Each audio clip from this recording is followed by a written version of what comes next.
Hi guys, आज के আমি তোমাদের সঙ্গে শেয়ার করব পুঁটি মাছ আর মৌরলা মাছ দিয়ে হেলাঞ্চা শাকের রেসিপি।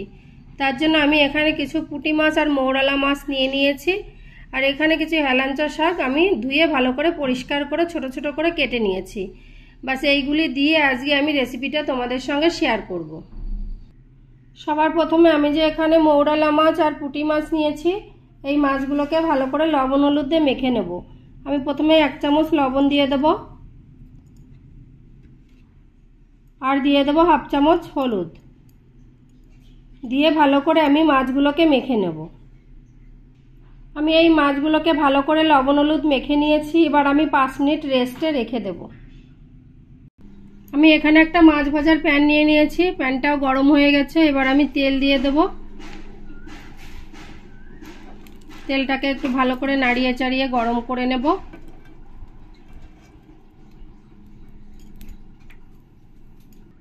এবার আমি এই গরম তেলের মধ্যে মাছগুলো আস্তে আস্তে সব দিয়ে দেব। দিয়ে মাছগুলোকে ভালো করে আমি ফ্রাই করে নেব। খুব সাবধানে দিতে হবে।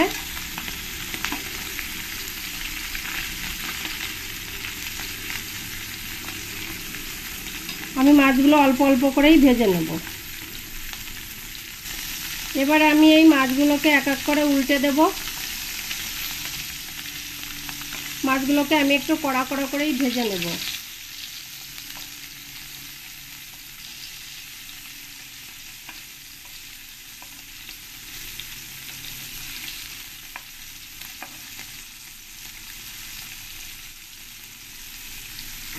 এই মাছগুলি আমার ভাজা হয়ে গেছে। এবার আমি একটা পাত্রে তুলে নেব।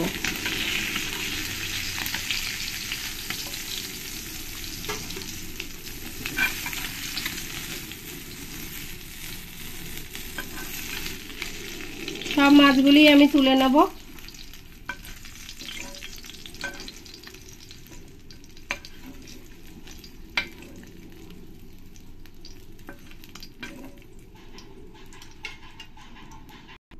এবার পরের মাছগুলো আমি একই রকম করে ভেজে নেব।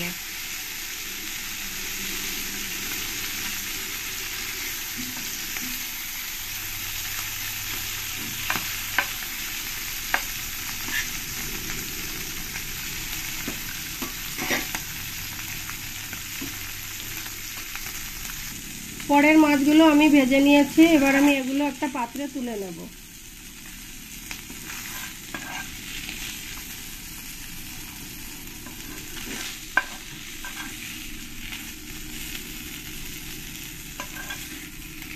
তোমরা কারা কারা ছোট মাছ খেতে পছন্দ করো, ভালোবাসো, তারা আমাকে অবশ্যই কমেন্টে জানাবে। ছোট মাছগুলো দেখতে কেমন লেগেছে তোমাদের, রান্নাটা কেমন হয়েছে। তাহলে এই মাছগুলো সব তুলে নিয়েছি। আমি এখানে একটা কড়াই নিয়েছি। এবার কড়াইতে আমি জল দিয়ে দেব। জল দিয়ে জলটাকে ভালো করে আমি ফুটতে দেব।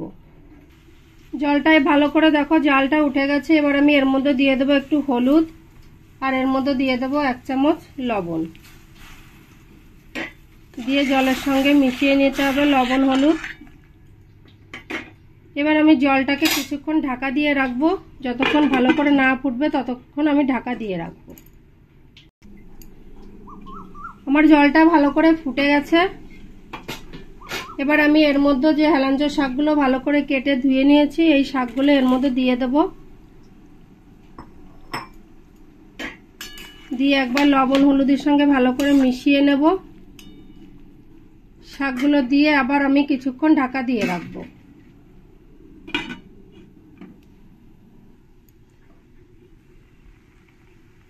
শাকটা দিয়ে দেখো ভালো করে ফুটে গেছে ঝোলটা। এবার আমি এর মধ্যে যে মাছগুলো ভেজে রেখেছি, পুঁটি মাছ মৌরলা মাছ, ওই মাছগুলোই দিয়ে দেব।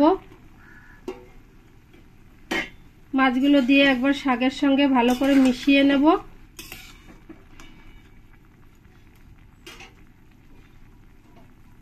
আবার আমি কিছুক্ষণ ঢাকা দিয়ে রাখবো। একবার আমি ঢাকনাটা তুলে ভালো করে নাড়িয়ে দেব। এবার আমি এই শাকটাকে নামিয়ে ফোড়ন দিয়ে দেব। কারণ হেলাঞ্চা শাকটা বেশি জ্বালালে তেতো হয়ে যাবে। আমি একটা পাত্রে নামিয়ে নেব। এবার আমি ফোড়ন দিয়ে দেবো, তার জন্য আমি তেল দিয়ে দেব।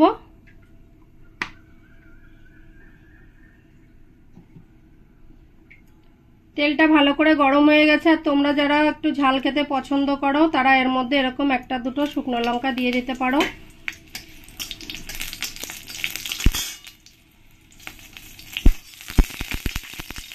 শুকনো লঙ্কাটা ভালো করে ভাজা হয়ে গেলে এরপরে দিয়ে দেবো রসুন। রসুনটাকে আমি একটু ভালো করে লাল লাল করেই ভেজে নেব।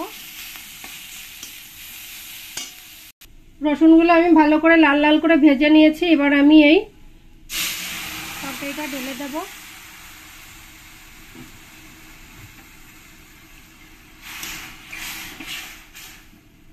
দিয়ে একবার নাড়িয়ে দেব ভালো করে।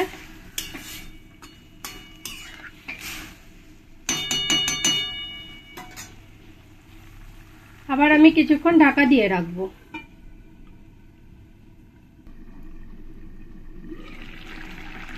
তো গাইস, আমার হেলাঞ্চা শাকের রেসিপিটা পুরো রেডি। এবার আমি বন্ধ করে দেব। আর তোমাদের কেমন লেগেছে আমাকে কমেন্টে অবশ্যই জানাবে। আর তোমাদের যদি ভালো লাগে তোমরা বাড়িতে এরকম করে একবার ট্রাই করবে। আর তোমাদের ভালো লাগলে তোমরা আমার চ্যানেলটিকে লাইক শেয়ার কমেন্ট করবে। আর তোমরা যারা নতুন আছো তারা অবশ্যই সাবস্ক্রাইব করবে। সবাই ভালো থাকবে, সুস্থ থাকবে।